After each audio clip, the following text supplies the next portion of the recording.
On démarre. Merci donc à tous d'avoir répondu à l'invitation que Adel Maï nous a fait l'amabilité pour qu'on puisse continuer dans le débat du COVID-19 avec ce qu'on appelle la continuation pédagogique. Vous avez eu la chance, avant-hier, on a presque stabilisé le problème du contexte dans lequel ce travail va se faire. Et maintenant, d'après la DGS, la balle est dans le camp des universités et surtout des départements. Votre chance donc, c'est de pouvoir bénéficier de ce contexte qui est le contexte le plus stable qu'on puisse avoir. Ensuite, de dire, comme l'a demandé quelqu'un, après ce contexte-là, quelles sont les modalités sur lesquelles on se base, si c'est des modalités théoriques. Et nous, on a des principes théoriques sur lesquels on va se baser pour dire que c'est ça qu'il faut faire. Et la deuxième chose, c'est la troisième chose du moins maintenant, c'est de présenter ce que l'Université de Thiès projette. Voilà les 3 points. Le contexte, le principe pédagogique, ou bien les principes pédagogiques qui sous-tendent ces contextes. Ensuite, ce que l'Université de Thiès propose pour cela. À l'intérieur, maintenant, on va naviguer pour voir l'essentiel, ce sera pratico-pratique. Alors, pour démarrer cela, donc, il me faut une petite présentation. Et je vais naviguer sur 2 présentations. Mais la première présentation, qui est la plus utilisée, qui sera la plus utilisée. Donc, 2 présentations avec lesquelles je vais naviguer, plus maintenant la plateforme. Alors, donc, cette animation, comme on l'a dit, nous la faisons comme ça fait partie de la série. Nous avons fait 2 animations à l'UFR 16 avec les permanents. Nous avons fait 3 animations avec les étudiants, puisqu'ils sont en avance sur nous. Nous avons fait 2 animations à l'UFR Santé, une animation à l'UFR 7, une animation à l'UFR SI, une animation à l'UFR à ENSA avec les étudiants. Pour vous montrer que donc nous sommes en train de faire des animations qui nous permettront de bien capaciter nos acteurs. Et à partir de cette animation, chacun de nos acteurs va essayer de survivre ou bien de vivre avec la COVID-19 comme le présagent nos autorités. Alors, comme je dis donc, voilà les 3 points sur lesquels nous allons vous entretenir. Le premier, c'est un contexte qui vient tout juste de nous être envoyé. Il y a cela, ça fait pas encore 48 heures. C'est sur le travail que nous sommes en train de faire de va-et-vient entre les acteurs des universités et la DGS pour qu'on puisse mettre en œuvre ce qu'on appelle la bande passante, que les étudiants puissent avoir les mêmes conditions, pas seulement les étudiants, tout le monde, mais non, c'est le côté étudiant qui nous intéresse. Alors, vous voyez donc le dernier message que nous avons reçu de la DGS. Vous voyez, c'est eux qui ont mis en rouge ce que j'ai mis en rouge. Donc, ils ont signé avec la Sonatel. En conséquence, ils disent que les apprenants devront se déplacer au besoin là où ils auront le signal de la Sonatel. Vous voyez donc, à une zone où il y a des problèmes de signal, c'est à l'acteur de se déplacer auprès d'une autre zone où le signal pourra être fait à ses côtés. À partir du moment, s'il est un enseignant, un étudiant, il doit télécharger les cours, les supports ou les imprimer sur place et aller apprendre le concept d'apprendre. Alors, je disais donc, le contexte là, voilà, c'est l'ADGS qui vient de dire que donc les étudiants doivent aller télécharger les. Donc, je disais donc ce contexte qui vient juste de nous être envoyé, que il appartient donc à l'étudiant d'aller dans une zone où il y aura le signal, de télécharger son cours, de mettre, de conditionner son support, soit il a une clé ou bien d'imprimer le cours et d'aller apprendre. Le concept d'apprendre est là. C'est à l'étudiant d'aller apprendre son cours après l'avoir traité. Et ils disent carrément, nous ne faisons pas de l'enseignement en ligne. Ah, cela veut dire quoi? Donc, le synchrone n'est pas quelque chose qui est préconisé par la DGS. L'enseignement online n'est pas préconisé par la DGS. Nous ne faisons pas de l'enseignement en ligne. Nous transposons les cours. Vous voyez, l'idée de télécharger les ressources dans des supports et demandons aux étudiants de faire l'effort de les télécharger. Le contrat est signé avec la Sonatel. Donc, vous voyez, c'est très clair au niveau de la DGS. La fois passée, je reviendrai sur ce modèle où on avait dit qu'il y a deux types de modalités d'enseignement. Ce qu'on appelle le synchrone et l'asynchrone. Ce qui veut dire que donc, la modalité que nous allons privilégier, ou bien les modalités que nous avons privilégiées, c'est les modalités asynchrones. L'étudiant trouvera les supports, trouvera les ressources à travers les plateformes ou bien la plateforme sur laquelle nous avons mis ces ressources et il pourra maintenant les télécharger à sa guise avec les outils dont il dispose et aller apprendre. Moi, j'insiste sur le côté apprendre. Apprendre, c'est quoi? Comment l'étudiant va apprendre? Alors, ce concept, ce principe pédagogique d'apprendre, si on ne maîtrise pas, si ce n'est pas bien contourné, si on les limite de ce concept-là, si on ne les maîtrise pas, nous allons faire fausse route. Apprendre et surtout maintenant apprendre à distance. C'est plus complexe encore. Voilà le principe donc sur lequel il faut cogiter. Alors, ce contexte est arrivé au moment où nous aussi, depuis presque 3 semaines à 4, nous sommes en train de voir est-ce que nos étudiants seront vraiment en mesure d'être dans des zones où il y a signal pour pouvoir télécharger le cours et aller là, et aller apprendre, comme ils le disent. Et nous avons démarré. Mais pour le moment, nous avons mis en exercice les étudiants, tout le monde, pour qu'on puisse avoir le maximum d'étudiants et savoir où se trouvent nos étudiants.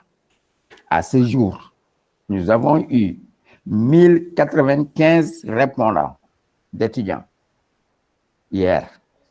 Ces 1095, quand nous l'avons exploité, nous nous trouvons avec 1045 bonnes réponses. Donc 50 qu'on ne peut pas exploiter.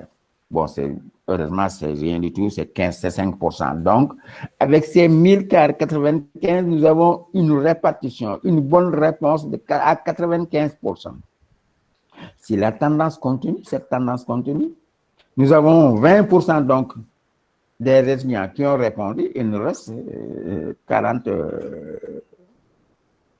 Ça, ce n'est rien d'autre que le 5e. Il reste donc 4 5e qui n'ont pas répondu. Mais sur la tendance de ce 5e qui a répondu, nous avons fait une répartition et vous voyez l'ensemble des étudiants de l'université de Thiès se trouve entre Dakar et Thiès. Dakar et Thiès font plus de 10%. Tout le reste des autres régions, à l'intérieur même de ces régions, la présence des étudiants de Thiès ne dépasse pas 10%. Toutes les 12 régions. Alors, vous voyez donc cette répartition dans le Sénégal nous donne ceci. Plus de 10 répondants se trouvent à 61%. Donc, 639 étudiants se trouvent entre Thiès et Dakar. 61% des répondants. les autres qui se trouvent dans les 12 autres régions. Et heureusement, l'ensemble de ces régions, personne ne peut nous dire que dans les chefs-lieux de région et dans les chefs-lieux de département, ils ne vont pas trouver, les étudiants ne vont pas trouver un signal. Ça, je pense que le Sénégal a dépassé ce stade. Ce qui veut donc, du point de vue donc, départ, comme le souhaite le contexte, tout le monde est au même pied d'égalité. Seulement, le problème qui va se poser, certains qui sont dans certains villages où il n'y a pas de choses, la nationalité dit que déplacez-vous. Donc ça aussi, c'est une contrainte. Déplacez-vous et allez-y. Et il dit que donc, dans ce cas-là, il ne préconise pas l'enseignement en ligne synchrone. Allez-y, téléchargez vos cours et reprenez votre route et allez-y apprendre. Comment il faut apprendre, c'est ça qu'il faut voir. Donc, vous voyez, 10%, 39%. Donc, nous attendons les autres, c'est 20%. Si maintenant on est dans cette évolution, on saura que donc notre répartition du point de vue géographique, c'est entre Dakar et Thiès. Merci. Voilà la première chose, les contextes qui nous permettent maintenant de l'entrer. Alors, téléchargez vos supports sur ce que vous avez comme support, vos contenus sur ce que vous avez comme support. Allez-y et apprenez ce que vous avez. Alors, c'est quoi? Alors, nous sommes dans le contexte de l'enseignement, nous sommes dans le contexte des sciences de l'éducation, l'apprentissage. Pour le moment, on peut la subdiviser ou bien la comparer à 3 façons, au maximum 4, et le 4e, je l'ai mis derrière. Il y a un apprentissage dans un modèle transmissif. On est dans le modèle transmissif et on fait apprendre aux étudiants. Donc, les étudiants vont apprendre dans un modèle transmissif, le modèle transmissif que l'enseignant a donné. Et le modèle transmissif, on le connaît. C'est une tête qui est vide et on va remplir cette tête en mettant tout ce qu'il faut comme apprentissage.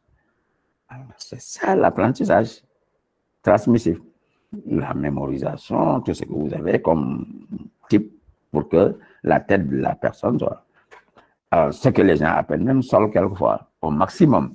Si vraiment c'est aller jusque vraiment à cette chose mystique qui existe quelquefois, il y a des gens qui ont du sol. La tête est pleine d'un seul coup, on ne sait pas par quelle stratégie, et à partir de ce moment, il devient érudit. Ça, c'est un type d'apprentissage. Hein? Ensuite, il y a l'apprentissage basé sur le comportemental, tout ce qui est behavioriste.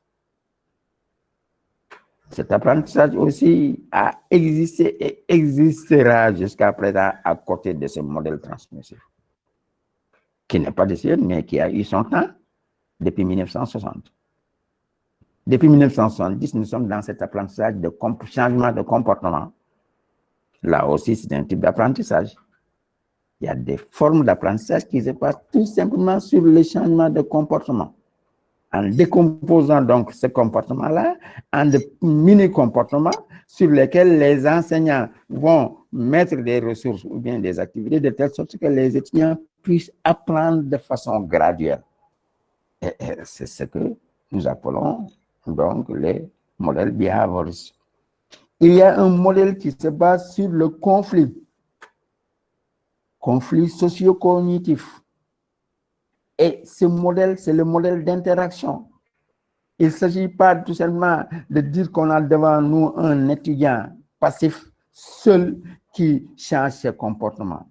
Nous ne sommes pas devant un étudiant qui, par n'importe quelle stratégie, on remplit sa tête. Nous sommes dans un modèle où l'interaction entre les acteurs se font juste avec un déséquilibre qui permettrait vraiment à l'étudiant d'atteindre un équilibre majorant où il y a apprentissage, où il y a stabilité. Voilà ces 3 modèles les plus utilisés. Entre maintenant le modèle behavioriste, comportementaliste et le modèle socio-constructif, il y a un modèle qui s'intègre. C'est le modèle cognitiviste. Puisque le modèle Biavorus ne s'intéresse pas à ce qui se passe dans la tête. Ah, il y a un modèle qui s'en occupe. L'apprentissage, donc, c'est le traitement de l'information. On reçoit l'information, on la traite pour maintenant l'utiliser. Donc, on construit le savoir et on essaie de la réutiliser. Ce comportement, cette forme d'apprentissage qu'on appelle l'apprentissage cognitif a été développé et ce qui a conduit à ce qu'on appelle maintenant, c'est le développement, c'est le principe, c'est même le départ de l'ordinateur. Voilà donc, si on insère ce type d'apprentissage qui commence par la gestalt théorie, le Piaget, tout ce qui est donc comme cognitiviste, on voit que nous avons en principe quatre modèles d'apprentissage. Mais ce modèle-ci, on peut l'insérer entre le comportementaliste et le socio-constructiviste, puisqu'il va, c'est là-bas son développement. Vous voyez donc, ce type d'apprentissage nous amène maintenant à une forme de revue de ces modèles en termes de dimensions. Je vous épargnerai donc à lire ces dimensions, puisque nous sommes en train de l'enregistrer. Chacun de nous pourra lire les dimensions. Alors, l'ensemble de ces dimensions, vous les voyez à droite, tout à fait à gauche, tout à fait à gauche. Toutes les dimensions de ces trois modèles les plus répartis. Alors, ces dimensions, mais si on dit apprentissage, il faut qu'on... Pourquoi on apprend? On apprend pourquoi? Quel est le but de l'apprentissage? Ça, c'est une des dimensions qu'il faut voir. Et chacun de ces trois a donné son but. Quel est le but qu'il vise? Ensuite, quelle est la démarche de formation? Si on apprend, mais comment il faut faire pour apprendre? Et là aussi, nous l'avons fait comme dimension. Ces deux dimensions-là. Ensuite, on continue sur les mêmes dimensions. Quand on apprend, il y a toujours déjà là. Le premier déjà là, donc deux dimensions. Troisième dimension, on vient de le dire. L'apprentissage se démarre toujours par un déjà là. Et le déjà là le plus utilisé, on l'avait dit, si on est dans le modèle transmissif, la tête est vide, ignorée ou éliminée. Donc, pour eux, il n'y a rien de déjà là au début. Il faut remplir. Les autres, il y a des déjà là, quelquefois, un début de progression qu'on sort, il faut voir. Donc, il y a toujours une représentation. L'étudiant n'est jamais vide, sa tête. Même là où on dit que c'est ignoré, il n'y a rien. Un étudiant qui est devant un concept qu'il est en train d'apprendre, forcément, il y a quelque chose. Il n'est pas vide. C'est un étudiant. Alors, les autres, donc, si à partir d'une tête qui est pleine ou bien qui n'est pas pleine ou bien qui est assez mi-pleine, il faut essayer d'y mettre quelque chose. C'est ça qu'on appelle l'activité d'enseigner. Enseigner, c'est faire de telle sorte que celui qui est devant nous puisse acquérir des connaissances, puisse acquérir des comportements et puisse... Alors, comment il va les acquérir maintenant? Ça dépendra des modèles. Maintenant, comment il va les acquérir maintenant? C'est ce qu'on appelle l'activité d'apprendre. Donc, il y a du déjà là, même si c'est zéro. À partir de ce moment, comment l'enseignant fait de telle sorte qu'il y a quelque chose à la fin de l'apprentissage et comment celui qui est l'acteur fera de telle sorte qu'on dira qu'il a appris. Voilà les trois dimensions qui vont se greffer aux deux premières dimensions qui sont l'axe d'apprendre et l'axe de se former. Alors, on a 5 donc dimensions. On y va aux 6e dimension. C'est quoi? C'est tout simplement de dire, à partir donc de ces 3 activités, quel est celui qui est le plus utilisé en fonction de chaque modèle. Pour chaque modèle, il y a un primant. Qu'est-ce qu'on prime et qu'est-ce qu'on ne prime pas? Vous voyez, quelquefois, c'est l'enseignant qui est primé. Dans le modèle transmissif, c'est lui seulement qu'on prime. C'est lui qui détient le savoir et c'est lui qui vient et qui donne le savoir et on point, c'est tout, on s'en va. C'est un exposé. Alors, dans le bienveillantisme, jusqu'à l'apprentissage du point de vue interactif, on privilégie le savoir et l'apprenant. Quelquefois, c'est le savoir seulement qui est privilégié. Dans le modèle bienveillantisme, puisqu'on ne s'occupe pas de ce qui est à l'intérieur de la tête de l'étudiant. Le savoir seulement, mais savoir générique ici. Mais dans l'autre modèle, maintenant, on dit qu'il faut revenir sur l'apprenant en passant par sa cognition, en passant par son lieu culturel, donc son interactivité. Et à partir de ce primat, maintenant, si on a l'ensemble du modèle, ses buts, les acteurs, comment ils se font, qu'est-ce qu'on prime pour chaque modèle, l'apprentissage se terminera toujours par quelque chose qu'il faut évaluer. Qu'est-ce qui est appris? Qu'est-ce qui a été appris? Et là aussi, chaque modèle nous dit voilà comment il faut le faire. Donc, vous voyez, avec ça, si on les regarde, chacun saura c'est quoi apprendre. Donc, apprendre ne se limite pas à transmettre des ressources. C'est pas apprendre. Les ressources, les transmettre, c'est un moyen. C'est des stratégies qui permettront à quelqu'un, un acteur, d'apprendre. Mais envoyer des ressources quelque chose et dire que l'étudiant apprend, monsieur, ça je suis désolé, mais c'est pas apprendre. Et dans ce cas-là, vous ne pourrez même pas l'évaluer. Comment vous allez? Vous avez envoyé des modèles, vous avez envoyé des ressources, ils l'ont reçu. C'est terminé. C'est la même chose que vous êtes devant eux, vous récitez votre cours du début à la fin avec tout ce que vous voulez. Mais après, c'est terminé. Vous avez transmis de l'information et une information qui est transmise, Adama ne va pas me démentir. Transmission orale, transmission avec écrit, transmission gestuelle, ce n'est pas les mêmes choses, ce n'est pas les formes de transmission. Et chacune de ces formes de transmission, il y a un petit pourcentage qui reste comme rétention. Alors, il faut augmenter d'autres. C'est pourquoi le comportemental est arrivé, le socio-construction est arrivé pour essayer de consolider.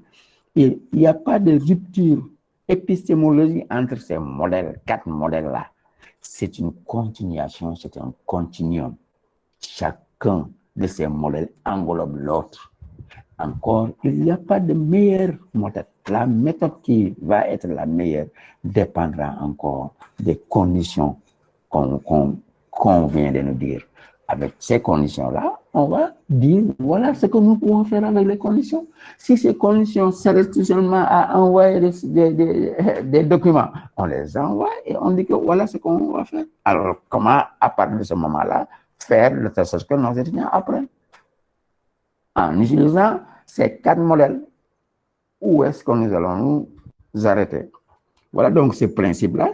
Et là, tout le monde doit l'avoir et tout le monde doit avoir les mêmes dispositions pour que l'apprenant soit capable d'apprendre. Si l'apprenant n'est pas capable d'apprendre, nous avons failli à notre mission. Alors, il faut toujours maintenant, pour chaque modèle, ses avantages et ses limites que je vous laisserai donc cogiter et voir après, puisque le film sera devant vous et nous ne sommes pas là pour apprendre par cœur ou bien pour lire ce qui est devant nous. Alors donc, ce modèle-là que nous avons utilisé, vous allez dans n'importe quel cours classique d'enseignement, de didactique, ce sont les mêmes modèles. C'est pourquoi je dis que ce n'est pas la peine de réinventer la roue. Prenons ce qui se passe ailleurs. Et cogitons ou bien expliquons ou bien présentons cela à tout le monde. Alors, ce modèle-là, ça provient de 2 ressources. La ressource qui est devant nous et une autre ressource texte. Ouais, donc, il ne s'agit pas de prendre beaucoup de ressources. Ce n'est pas la peine. S'il n'y a pas de ressources, il n'y a pas d'apprentissage. S'il y a trop de ressources, ça se complexifie. Donc, essayez d'avoir le minimum, un juste milieu, de telle sorte que les étudiants aient les ressources minimales sur lesquelles il va se baser pour faire son travail. Trop de ressources va aussi tuer l'apprentissage. Pour vous animer sur ce problème d'apprentissage, moi, j'ai n'utilisé que 2 ressources.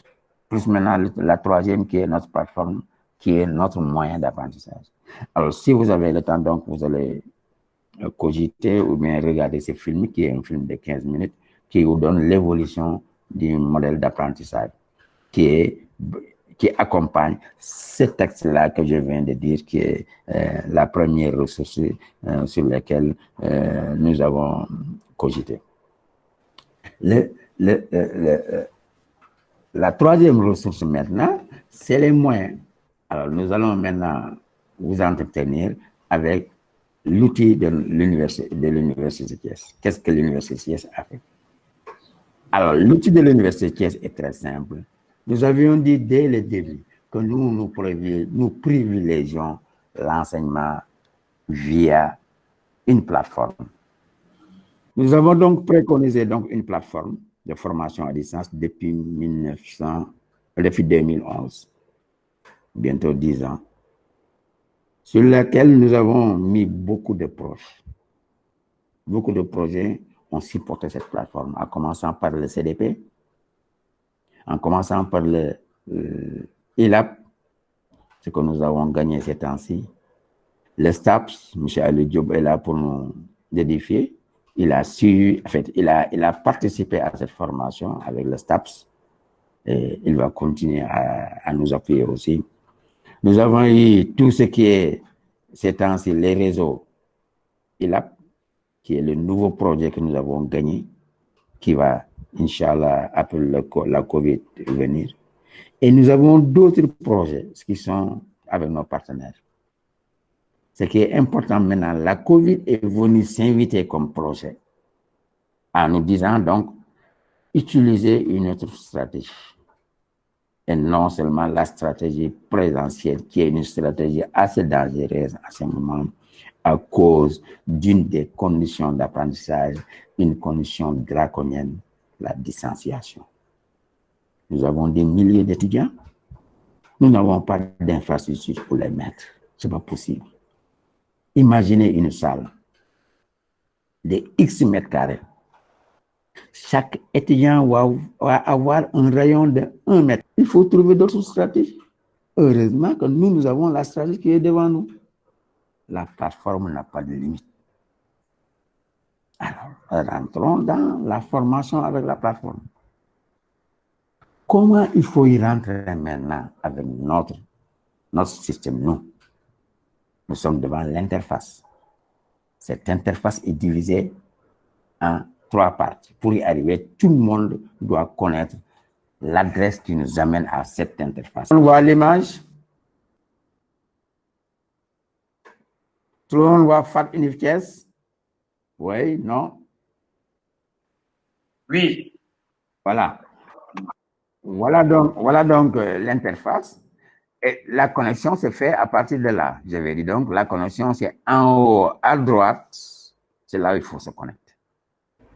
Oui, on voit ça. À partir du moment où on a cliqué sur connecter, il y a un bouton appelé connecter via ces G Suite qui sera devant vous. Vous voyez en bas. Les anciens, comme Ali Diop, vous voyez, c'est ça qui vous handicape, puisque ça, c'était une connexion locale. Nom d'utilisateur, mot de passe. Ce n'est plus de mise. Chacun de nous aura ce qu'on appelle donc ses coordonnées Univ-Thiès. Tout le monde l'aura. Et là, la DSI va vous donner des coordonnées automatiques. Chaque vacataire, chaque enseignant, qu'il soit permanent ou vacataire, recevra ses coordonnées. À partir voilà, maintenant c'est bien, chacun a ses coordonnées. Vous cliquez là-dessus et vous prenez c'est déjà fait, on s'en est déjà chargé. Je prends des vues et dès que j'ai des vues, vous voyez, ça se voit là. Ça se voit là. Vous pouvez maintenant, vous avez la possibilité de changer votre profil, de mettre vos préférences, de se déconnecter, de prendre un autre rôle pour voir qu'est-ce que l'autre voit. Tout ça, vous pouvez le faire. Alors, il s'agit maintenant d'aller voir comment est structurée cette plateforme. Il y a ce qu'on appelle au début les projets que je viens de vous dire. C'est des projets qui étaient basés sur des standards très élevés qui faisaient que beaucoup de gens ne pouvaient pas y rentrer. Alors, M. Diop ne va pas me démentir. C'est vous qui allez être mon témoin. Vous avez vu comment nous avons structuré le STAPS. Le CDP, c'était la même chose, des standards très élevés. Nous avons dit que ces standards-là ne répondent pas aux standards que veut nous proposer la COVID. La COVID veut que tout le monde participe, tout le monde soit actif et que tout le monde fasse le minimum de cours. Alors, pour y arriver, on n'a pas besoin de mettre les standards haut. Il suffit d'avoir le standard minimal pour tout le monde et que nous travaillons dans une convivialité. C'est ce projet-là que nous avons soumis à l'ensemble de l'université. Ça consiste à quoi? Donc, dans ce cas-là, il faut d'abord démarrer par ce qu'on appelle le management. Le management doit être décentralisé. C'est ce que nous avons fait. Chacun des établissements-là est géré par une équipe qu'on appelle l'équipe de responsabilité. L'IFSS a son équipe de responsabilité qui est composée de l'ensemble des 3 chefs de département plus les gens qui le secondent. Et chaque département aussi a son équipe de responsabilité qui gère l'ensemble des programmes soumis. Et chaque programme aussi a son équipe de responsabilité qui se base sur l'ensemble des 3 niveaux ou bien des 5 niveaux s'ils ont aussi des niveaux de master. Et chacun de ces niveaux peut aussi avoir une responsabilité, je dis. Et chacun des semestres même pourrait avoir une équipe de responsabilité. Et chacune de ces yeux pourrait aussi avoir une équipe de responsabilité. Vous voyez, on a dit qu'on vous donne cette décentralisation, ce qu'avait dit Abdou Diouf, non, tout ce qu'on peut maintenant, on amène le centre de responsabilité jusqu'au niveau où vous voulez. Et tous ces niveaux de centre de responsabilité sont paramétrés. Il n'y a qu'à nous dire où est-ce que vous vous arrêtez. L'ensemble des établissements ont opté pour un niveau où le centre de responsabilité s'arrête au département. Je n'ai pas encore vu quelqu'un qui va jusqu'à l'UE. Donc, vous avez 3 départements, vous avez au minimum 3 personnes qui sont les gestionnaires de cet espace-là. C'est eux donc qui vont mettre les programmes, c'est eux qui vont mettre les cycles, c'est eux qui vont mettre les semestres, c'est eux qui vont mettre les jours. Et à partir de ce moment, c'est eux qui vont dire aux enseignants, votre cours est prêt. L'espace est prêt. Soit je vous ai mis l'espace, dans ce cas-là, allez-y et renseignez l'espace, ou bien il vous dit, vous avez la possibilité de mettre votre espace de cours. À partir de ce moment maintenant, c'est l'enseignant qui est responsable. L'enseignant est responsable parce qu'on a mis toutes les conditions pour qu'il puisse faire son cours. Faire son cours, c'est commencer à préparer le cours. Préparer un cours, ça démarre par le syllabus. Ensuite, venir et il y a 7 champs qu'il faut maîtriser, 7 champs qu'il faut renseigner. Je vous le montrerai dans le dernier slide que je vais mettre tout de suite. Ces 7 champs-là, c'est une préparation de plus. Évidemment, ce qu'on a dit, il y a quelque chose de supplémentaire que nous allons faire, ce que nous n'avions jamais fait quand on a notre syllabus, qui nous permet d'avoir une présentation, on vient devant les étudiants et on fait le cours. C'est terminé. Après, on donne une évaluation ou des évaluations avec certaines activités. C'est terminé. Maintenant, ce n'est plus ça. On a notre syllabus. On scénarise ce syllabus et on vient le mettre en ligne. L'animation viendra après. Puis qu'on a dit, ce sont les étudiants qui viennent prendre le cours et qui vont apprendre. Donc, vous voyez, on va y venir. Donc, cette mise en ligne, qui est maintenant l'étape ultime que nous demande la DGS, il va falloir savoir quels sont les modes de mise en ligne. Et là, pour ce moment, pour cela, chaque étudiant, chaque enseignant a son cours. Alors, je vous donne ici l'exemple. Je suis à lettres, art, civilisation. Si je suis à lettres, civilisation, si je suis à la licence numéro 1, semestre numéro 1, par exemple, à outils de base, mais je pourrais, si je suis un enseignant d'outils de base, si je suis à l'UE méthodologie, enfin, au cours méthodologie, c'est déjà fait, voilà le cours qui est là. Si le cours n'est pas fait, mais il faut ajouter le cours. Mais heureusement, tous les cours sont paramétrés. Vous voyez, voilà l'icône qui nous montre que c'est un cours, qui n'a rien à voir avec l'icône espace. Espace de cours, vous voyez, les espaces sont là, c'est des points, c'est des choses. Et ça, quand je clique là-dessus, j'ai les icônes de cours qui sont là. Alors, nous en ferons donc pareil pour les autres établissements, pour les autres départements et pour les autres, tous les départements pourront le faire. Et à partir de ce moment, le cours est paramétré. Alors, je vous montre maintenant comment il faut paramétrer un cours. C'est très simple. Vous voyez, ajouter un cours. Si on vous donne la possibilité d'ajouter un cours, c'est ce bouton-là qui est validé. Et ce bouton-là est maintenant présent dans tous les espaces de cours. Si maintenant votre responsable, qui est votre chef de département, n'a pas ajouté un cours, le bouton est là. Je clique là-dessus et j'ajoute mon cours à lieu comme dans présenté. Et voilà les éléments qu'il faut renseigner. Ça, c'est quelque chose de plus maintenant. C'est quelque chose que nous, enseignants, nous allons faire. Ça nous permet de paramétrer notre cours.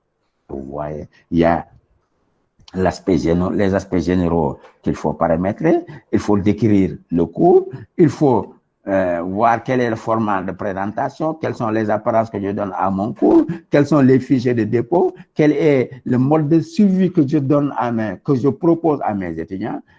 S'il y a des rôles à changer, l'étudiant, on peut même dire que c'est un étudiant qui sera un tuteur, on dit quels sont les rôles que je donne. S'il y a des tuteurs, à partir de ce moment, j'enregistre.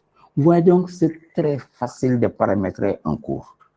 Il suffit de cliquer sur « Ajouter mon cours » et vous avez un premier point, un deuxième point, un troisième, un quatrième, un cinquième, un sixième, un septième, huitième et le neuvième, c'est enregistrer et revenir au cours pour mettre maintenant les contenus, pour mettre les activités que va télécharger l'étudiant.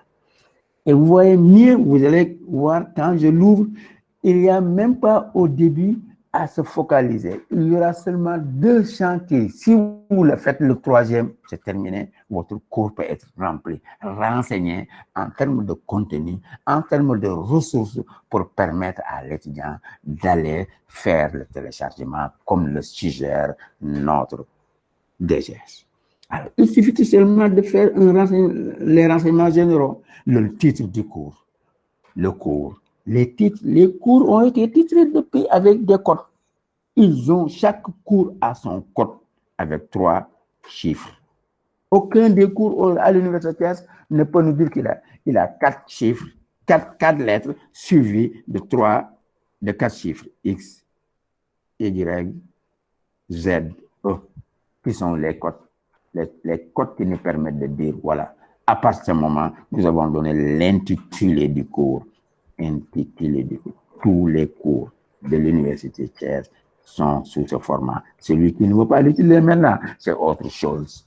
Mais c'est ça qui nous permet de dire que voilà le cours qui est mis dans la plateforme. Et ouais, à partir de ce moment, le code est là. C, O, D, X, Y, Z, E. À partir de ces 2 points-là qui sont rouges, on peut attendre pour le reste. À savoir donc la planification, important. À savoir le descriptif du cours, le format, l'apparence, le fichier, le suivi, tout ça, on peut attendre. On vient, voilà le 3e point. Donc, 3 points sur lesquels, si on les renseigne, l'espace de contenu est devant moi. Et ouais, il est en train de se charger. Voilà l'espace de contenu. Il est là. Code XYZ, voilà le cours que je viens d'introduire. Et ce cours-ci, quand je clique là-dessus, j'ai l'interface qui me permet de le renseigner. Et vous voyez comment je le renseigne. Comment renseigner un cours? C'est comme si vous avez votre papier de préparation, il faut l'ouvrir et commencer à écrire. Ouvrir cet espace-là, c'est quoi? C'est cliquer sur activer le mode édition.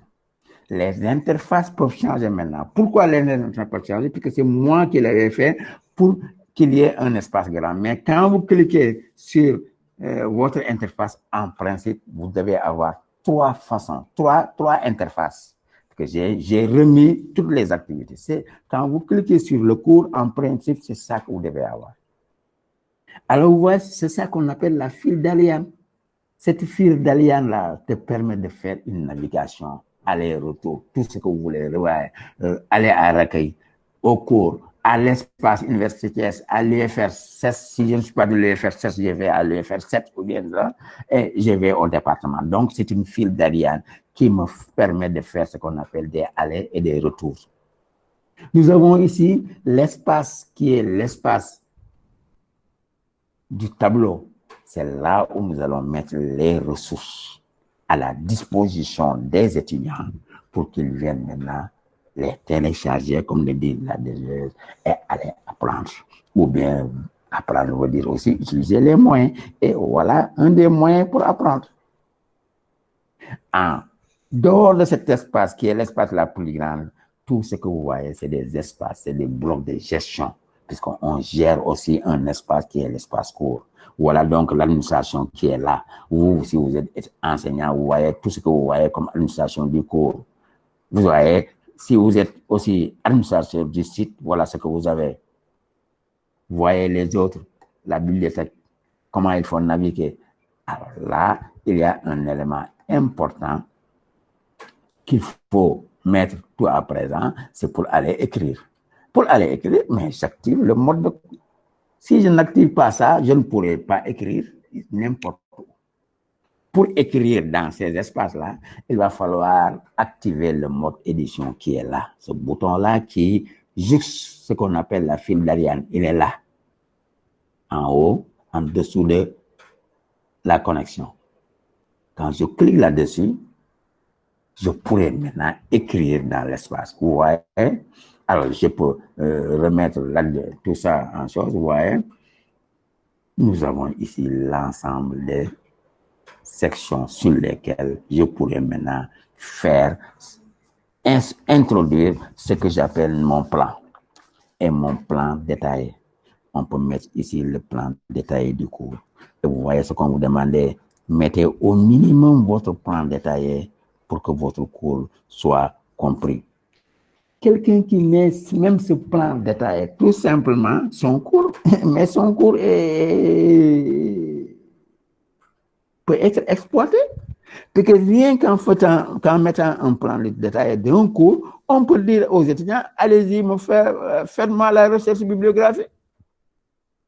Alors, faites la recherche bibliographique, recherche documentaire, M. Kandji, vous voyez, on a mis l'ensemble de vos bibliothèques numériques.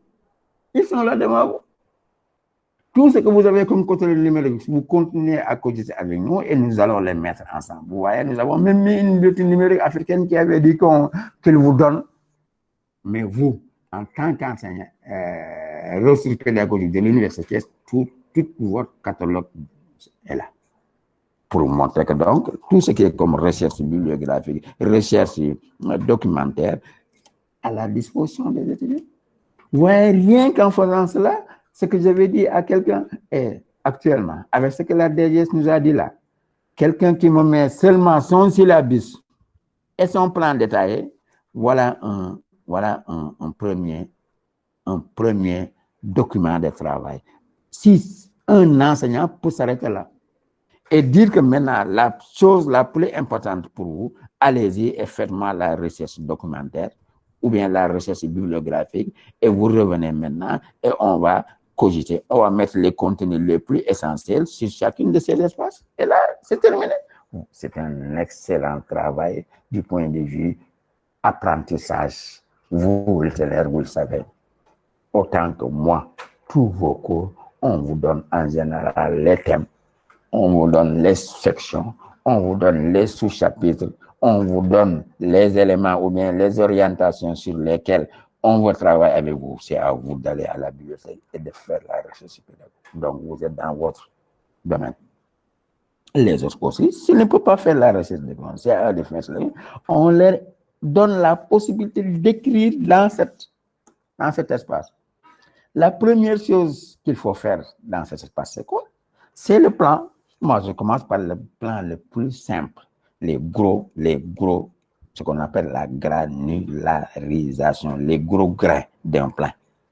Si moi, je travaille en chapitre, les autres travailleront en section, d'autres travailleront en division. Mais moi, dans mon domaine de prédilection, en général, on a l'habitude de travailler en chapitre.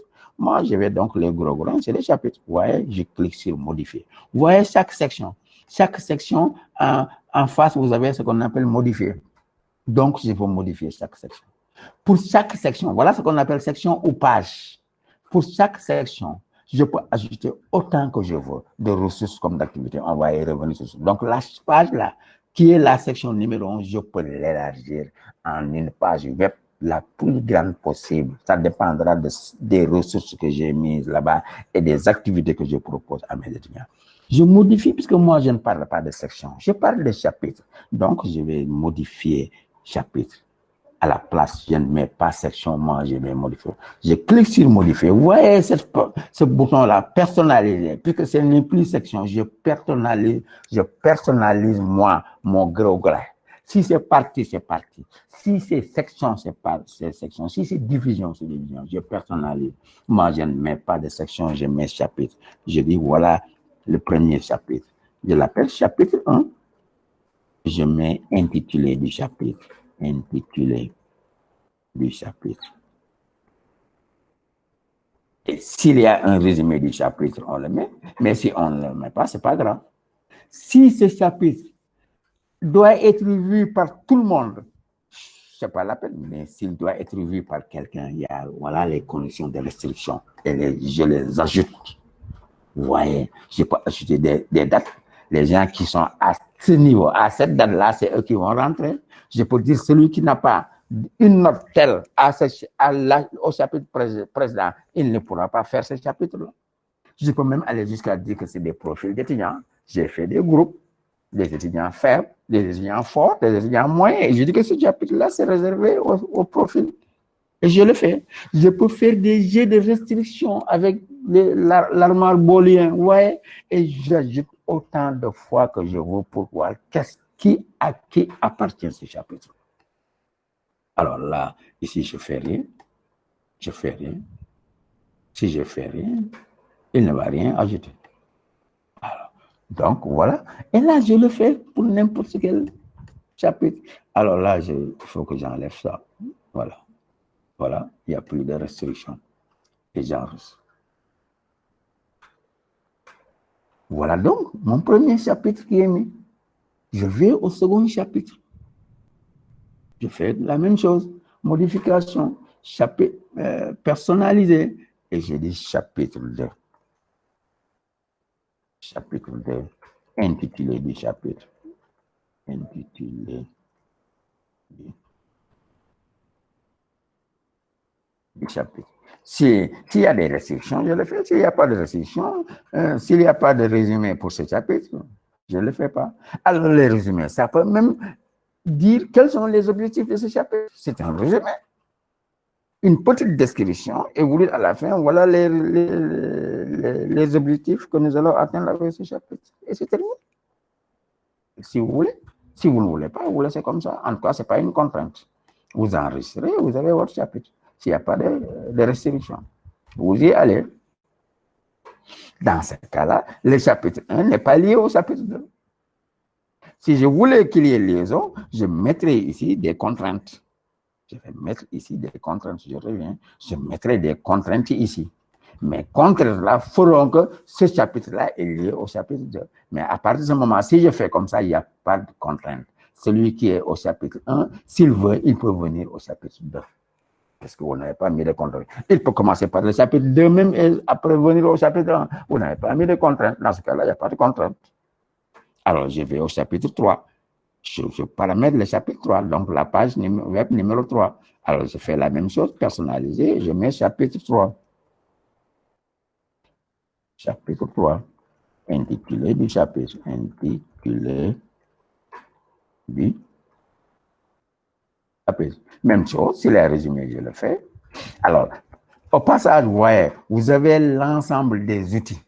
Vous voyez, l'ensemble des outils Word qui vous permettent de faire votre texte.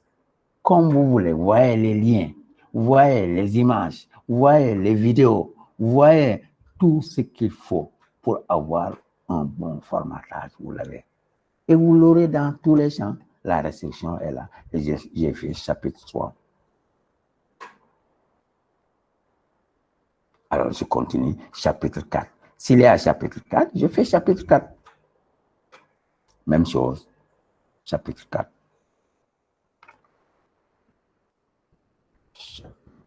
Intitulé du chapitre. Intitulé du chapitre. Intitulé du chapitre. Même chose. Résumé, s'il y en a. Axe de restriction, s'il y en a. S'il n'y en a pas, j'en reste. Si mon cours fait plus de 4 chapitres, vous voyez, je peux ajouter autant de chapitres que je veux. Si mon cours est de 6 chapitres, je suis à 4 chapitres, j'augmente de sections. Nombre de sections, j'ai fait ajouter des sections. Donc, je vais augmenter 2 autres sections. Si mon cours est de 6, et ouais, et je fais la même chose. Je vais faire donc modifier. Même chose. Je mets chapitre 5. Alors, est-ce que, professeur, vous pouvez lui expliquer, section, c'est l'équivalent de chapitre? Non, c'est-à-dire qu'eux, ils prennent pour chaque chapitre, section, c'est la page. La section, c'est la page. Paragraphe? Oui, ça peut être paragraphe. Page, oui. Ça dépend. Page. En quoi c'est la page? C'est à vous maintenant de structurer votre page de telle sorte que vous avez les gros grains. Ça peut être des parties, okay. Ça peut être des sections, ça peut être tout ce que vous voulez. Maintenant, comment vous avez structuré votre cours? La structuration dépend maintenant du domaine. Quand vous allez dans les gens, dans un endroit, ouais, section, chapitre, tout ça, il y a quelque chose qui ne va pas avec les autres. Vous allez quelque part, c'est des divisions, division 1, division 2, division 3, à l'intérieur des divisions, parties, ensuite à partir des parties, tout ce que vous voulez. Donc, la forme de structuration d'un cours dépend du domaine. Alors, donc, intitulé. Je suis d'accord, vous êtes d'accord avec moi? Intitulé du cours. Intitulé du cours. Même chose. C'est à vous de faire cette granulation-là pour connaître chaque division jusqu'au 6. Alors, si je veux supprimer, s'il n'y a que 5, il n'y a que 6, il n'y a pas 6, je supprime. Voilà, supprimer la section. Et la section est supprimée. Cela veut dire donc, j'ai structuré mon cours en 5 chapitres ici. Quelqu'un veut dire que mon cours, c'est 3 chapitres. D'autres veulent dire que c'est 3 divisions. Ou bien c'est 3 sections. Ainsi de suite. Maintenant, à chaque chapitre, maintenant, il va falloir maintenant mettre, s'il y a des sous-chapitres, on les met. S'il n'y a pas de sous-chapitres, on voit comment nous avons structuré notre cours. Ça peut être seulement en vrac. Ça peut être des sous-chapitres, 1, 2. Ensuite, des sections, ça dépendra. Ça dépendra, chacun à son domaine. Moi, je m'arrête là au grand titre, tout simplement. Voilà les grands titres. Hein? Les grands titres de mon cours. Maintenant, je dis pour chacun donc de ces grands titres, je peux ajouter des activités ou bien des ressources. Comment je vais structurer ces activités et des ressources maintenant? Ça dépendra maintenant de l'étudiant, de l'enseignant. Nous, ce qui nous intéresse, c'est qu'on met à votre disposition beaucoup de ressources et beaucoup d'activités. Nous avons répertorié à ce jour-là, la DIC et nous, 10 ressources que nous pouvons mettre à la disposition des étudiants et 20 activités que nous pouvons mettre à la disposition. Ouais, donc 30 ressources et activités. 30 ressources et activités qu'on peut mettre à la disposition des étudiants de l'université. Cela veut dire que donc, pour une ressource, on peut y adjoindre au minimum 2 activités. Ça suffit largement. Je mets une activité, une ressource à la disposition des étudiants, je mets 1 ou 2 activités, c'est terminé. Quelquefois même, j'attends de catégoriser l'ensemble des ressources et je mets une ou deux activités à la fin.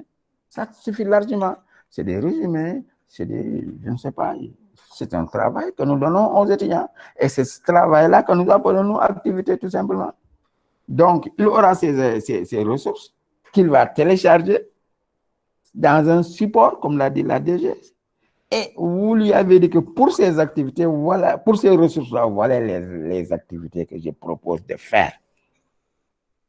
Ces activités, en regardant ce que nous avons dit tout de suite, qu'est-ce qu'apprendre, nous sommes avec quel modèle, qu'est-ce que nous voulons que les étudiants apprennent, c'est ce que j'ai parcouru. On pourra dire donc quelles sont les activités sur lesquelles je vais pointer mon doigt pour qu'ils puissent apprendre. C'est ça l'objet de ce texte-là que je viens de dire en vous donnant les 3 modèles d'apprentissage les plus utilisés. Le 4e est entre le 2e et le 3e, c'est la même chose. C'est une activité de cognition qui est à l'intérieur. Donc, pas de problème. Nous voyons pas, nous sommes dans notre domaine, puisque ce que nous avons fait là, c'est quelque chose de proactif. Nous n'avons pas attendu pour que la DGF vienne nous le dire. Donc, avec des ressources mises à la disposition des étudiants, nous proposons à nos étudiants des activités pour qu'ils apprennent. Alors, c'est ça le principe. Alors, quelquefois, on l'appelait cours magistral seulement et on disait TD. C'est la même chose. Alors, à la place de cours magistral, que ça ne soit plus seulement cours magistral, ça peut être cours magistral pour les transmissifs, ça peut être d'autres activités qui proviennent donc des comportementalistes, ou bien qui proviennent des socio-constructivistes, ou bien qui proviennent des cognitivistes. C'est des activités, ou bien des ressources qu'on met à leur disposition pour maintenant faire des travaux avec eux. Des travaux, des résumés, tout ce que vous voulez. D'autres. Prenez la théorie d'interactivité, vous verrez que vous avez beaucoup de triangles. Toujours entre le sujet qui apprend, l'objet d'apprentissage et les moyens qui lui permettent de faire. Et ces moyens dépendront quelquefois de la communauté, dépendront quelquefois de beaucoup d'autres types de triangles qui lui permettent de soutenir et d'aller à son objet d'apprentissage. Et là, c'est la théorie d'interactivité que vous verrez avec le socio-constructivisme. Je vais le mettre même en dessous. Et vous voyez donc, c'est ça qu'on nous demande. Nous sommes dedans. Et faisons-le de façon donc claire. Et les étudiants auront quelque chose à apprendre. Et nous aussi, nous aurons quelque chose. Nous, personne ne pourra nous le dire. On revient à la file d'Ariane. On est donc à l'interface. Vous voyez ce cours que nous sommes en train de faire, ce module-là. C'est ce module-là qui va tout résumer. Ressources, activités libres. Dans ce module-ci, nous avons une partie réservée à tout le monde. Vous voyez, on est en train de le renseigner.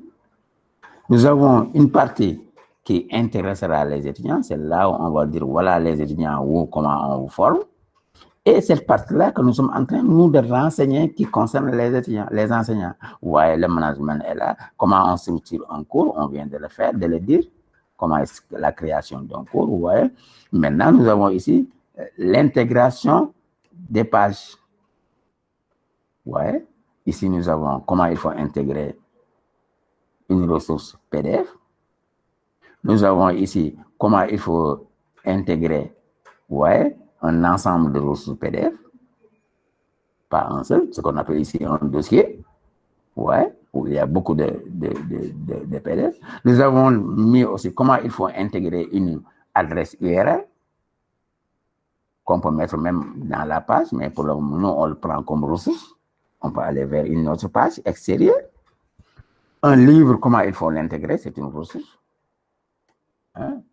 Nous allons montrer comment il faut l'intégrer. Ensuite, nous avons, bon, l'étiquette, ce n'est pas une ressource, mais nous avons dit aussi maintenant, les autres activités, nous avons dit aussi comment il faut intégrer une activité qu'on appelle forum de discussion, qui est une activité très importante dans l'interactivité. Comment il faut déposer un devoir ou bien une production, ça peut être un rapport, ça peut être un projet, ça peut être tout ce qui est comme document, des dossiers qu'on peut mettre à la disposition de l'enseignant pour sa correction. Comment il faut faire un test, on est à l'évaluation. Tout ça, c'est des ressources et des activités que nous sommes en train de montrer à tous les enseignants comment il faut les intégrer dans un cours. Ensuite, il y aura une partie qui intéressera tout le monde. Quand on termine un cours, il faut l'évaluer. Nous sommes en train de le faire. Donc, vous voyez, ce cours-ci, c'est un cours commun à tout le monde, que tout le monde pourra faire. Et tout le monde, si vous faites la partie qui vous intéresse, à la fin, vous aurez ce qu'on appelle votre attestation ou bien votre certificat de formation. Pour vous montrer que nous sommes proactifs. Tout ça, nous savions que ça va arriver. Et nous avons prévu des espaces pour y arriver. Vous voyez, nous avons même introduit ce qu'on appelle la progression, le suivi et l'évaluation. Vous voyez, ça permet de suivre l'ensemble des étudiants bien des participants qui ont fait ces trois parties. Et chaque partie sera suivie avec ce qu'il y a à l'intérieur. Vous voyez ce que je vous disais tout de suite ici. Voilà un gros chapitre dans une page et voilà l'ensemble des ressources que nous avons mis à la disposition des étudiants. Ça, c'est une ressource, ça, c'est une ressource, c'est une ressource, ça, c'est une ressource. Voilà un plan détaillé de cette page-là. C'est une ressource. Tout ça, c'est des ressources mises à la disposition des étudiants. Ici, des participants. Vous voyez, j'ai mis autant de ressources. Je suis à la 12e et j'avais dit que nous avons 30. Il me reste encore beaucoup de choses à mettre. Plus de moins 17 encore. 17 activités et ressources que je dois mettre. Alors, vous voyez donc, c'est comme ça qu'il faut structurer votre cours. Et vous voyez, il y a des ressources, il y a des activités. Tout simplement. Chaque étudiant maintenant, chaque enseignant de moins doit faire ce travail-là. On n'est plus au stade où c'est une équipe de 2 personnes. M. Diop en sait quelque chose, qui doit prendre l'ensemble des cours et de les mettre. Nous avons plus la responsabilité est partagée jusqu'à l'enseignant. À partir du moment où le cours est fait, comme ce cours-ci, mais à partir de ce moment-là, il y a l'animation qui viendra, qui va animer ce cours. Ah, mais si vous ne pouvez pas animer ce cours, mais nous, on vous forme un animateur, un tuteur. Il viendra animer avec vous ce cours. L'animation, c'est quoi? C'est l'étudiant puisse rentrer normalement, sans problème. Quand il y a des problèmes techniques, on va où se trouve le problème technique. Une fois qu'il rentre dans la plateforme, on le guide à aller télécharger ces ressources, comme on vient de le dire. Il sera guidé avec des moyens soit synchrone ou bien asynchrone, jusqu'à ce qu'il puisse télécharger ses cours. Quand il télécharge ses cours, mais on va lui dire rendez-vous à tel moment, on va faire des exercices ou bien on va faire des activités de forum, on va faire ceci en fonction de ce que vous donnez au tuteur. Si vous le dites au tuteur, faites-moi ceci, faites-moi ceci, faites-moi ceci pour la semaine prochaine, mais il va essayer de faire ceci, cela. Et à la semaine prochaine, il va dire, monsieur, madame, voilà ce que nous avons fait avec les étudiants. Nous sommes arrivés à tel point. Voilà les points d'achoppement, voilà les points sur lesquels nous avons des problèmes. Et maintenant, ça permet d'animer le cours progressivement et on le fait. Moi, c'est ce que j'ai fait avec mes étudiants. Pour terminer ça, moi, je vais vous montrer ce cours-là. C'est le cours que je suis en train de faire avec mes étudiants. Je suis à l'acte. Je peux bel et bien y aller et vous le montrer et vous dire où j'en suis. Alors, je suis à 16. Et je pense que c'est là où je vais terminer. Je suis à 16. Je suis à lettre en art. Je suis en licence 1. Je suis au semestre 1. Et voilà le cours que j'ai mis. Il est dans lieu, outil de base 2. Et il est là. Voilà le cours que je suis en train de faire avec les étudiants. Bon, nous, c'est la COVID qui nous a trouvé ça, parce que nous faisions ce présentiel enrichi que je faisais chaque mardi. Et à partir du moment où j'installe les activités, j'installe les cours magistraux, voilà, je les faisais moi sous forme de page. Et là, je donnais les travaux. Et les étudiants faisaient les travaux. Nous avons fait le chapitre 1, nous avons fait le chapitre 2. Oui, tout ça, c'est déjà fait. Et nous sommes là au Covid depuis le 16 mars. Et nous projetons la semaine prochaine, Inch'Allah, les 8, ils ont dit, à part les 8, nous faisons donc le chapitre 3, les habitudes d'apprentissage, et nous ferons à l'intérieur ce que nous appelons aussi tout ce qui est habitude d'apprentissage, tout ce qui est méthode de lecture, et tout ce qui est aussi méthode de texte. Hein? Donc, quand on est devant une conférence, comment il faut faire de telle sorte qu'on puisse prendre la prise de notes. Voilà ce qui nous intéresse ici. Donc, nous avons les habitudes d'apprentissage, les habitudes de prise de notes et les habitudes de parler en public. Voilà les 3 points qui nous restent. 3.1, 3.2 et 3.3. Si on le fait, on a terminé cette course. Puis que nous, on cherche dans ce cours-là à ce qu'il y ait l'autonomie. L'étudiant doit être autonome dans ses activités, dans son parcours d'apprentissage, ce que nous avons démarré depuis le début de ce cours-ci. Et Inch'Allah, il ne reste que le chapitre 3 et le chapitre 4. Ouais, le chapitre 3 n'est pas encore mis n'est pas encore terminé. Je vais continuer à mettre le 3.2 et le 3.3. Alors, sur ce, je vous remercie. Voilà ce que j'avais à dire. J'ai trop parlé, je pense. Maintenant, madame, je suis à votre disposition. Merci. Maintenant, voilà ce que j'avais à parler avec vous. Maintenant, chers collègues, on est en discussion. Ce n'est rien d'autre qu'un débat. Il n'y a pas de monopole du savoir. Je suis tout simplement devant vous en tant que présentateur et non autre chose.